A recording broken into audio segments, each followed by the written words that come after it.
हर हर महादेव सांग मैंने आज आम गोटे दुखर विषय कहीं कुनी गोमाता आज 2 दिन है विरल रोग पड़ी थे आमको जो काली संध्या बेले कल आसी जे गोटे गोमाता आम बाबा भूषणेश्वर मंदिर प्रांगण में विरल रोग पड़ी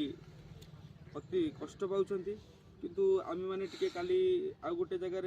काम थिला तो से जगह काम करूँ तेणुक आम आज प्रोग्राम करूँ कि जे आज सकाळे आसी गोमातार सेवा करवा किंतु ता आगु गोमाता आम समस्त को छाड़ी चलीगले तेणुक आम मैंने तो ठीक टाइम रे पहुँची पार्लु ना जहाँपाई आम मैंने बहुत दुखित तेणुक लास्ट समय आम गोमातार अंतिम शोभा यात्रा रे आसी पहुँचीचु तेणुक आम मैंने गोमातार अंतिम शोभा यात्रा एवं करूँ तेणुक जदि आपण मैंने गोमाता को हृदय रू टिके भल पाउथुए तेणुक यही गोमातार आत्मा शांति पाई समस्ते कमेंट रे हर हर महादेव निश्चय लिखिए। हर हर महादेव, हर हर महादेव, जय श्री राम, जय श्री राम। फूल से